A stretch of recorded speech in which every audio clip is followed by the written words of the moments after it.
China afirmou que o Japão não tem qualquer legitimidade histórica ou jurídica para se pronunciar sobre a questão de Taiwan.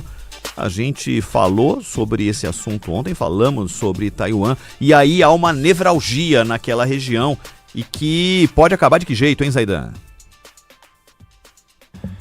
E a China, inclusive, lembra que quando o Nixon fez aquele movimento de atrair a China, né, afastá-la da União Soviética, na verdade, colocá-la como mais um oponente aí, vizinho da União Soviética, os aliados dos Estados Unidos seguiram o patrão, né?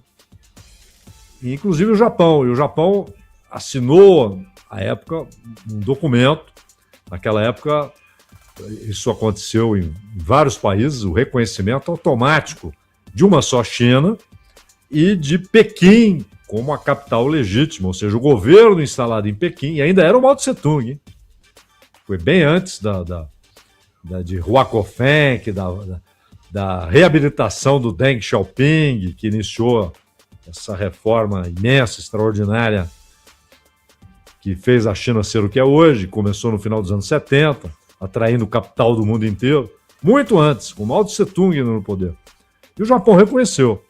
E agora, inclusive o Trump chegou a dizer para a primeira-ministra japonesa que diminuísse o tom, porque ela está afrontando a China escudada nos Estados Unidos, né? Tanto que agora, o que ela disse esta semana, que o Japão e os Estados Unidos defenderão Taiwan.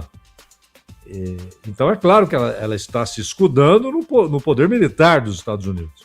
O Japão não tem a menor capacidade militar de deter a China, de deter uma invasão de Taiwan por forças da China continental, né? E a China, já a coisa chegou num ponto, Ronald, que está prejudicando o turismo no Japão. Você se lembra, a Camille, claro que não, mas você se lembra, Ronald, quando os japoneses eram os turistas do mundo, né? Nos anos 80. Máquina fotográfica, né, Zaidan? O mundo Zaidan? inteiro... Ah, sim, o mundo inteiro queria atrair os japoneses porque eles estavam numa fase de muita prosperidade. E isso passou. Hoje é o turista chinês, né, que os países querem atrair. E o Japão, inclusive.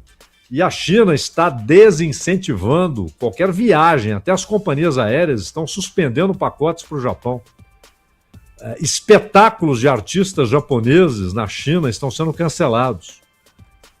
Então não é apenas ali o tete-a-tete verbal, né, dos governos, mas a vida no dia a dia, espetáculos, viagens, tudo isso está sendo afetado por essa crise. E muita gente no Japão, o cara tem um hotel, tem uma casa de espetáculo, tem uma sorveteria, não importa. Ele precisa de turista, pô, né? E, então eles estão incomodados com essa atitude do governo japonês, que, repito, não tem como garantir militarmente a proteção de Taiwan. Então todo o discurso dela está baseado no poder dos Estados Unidos, né, Ronald?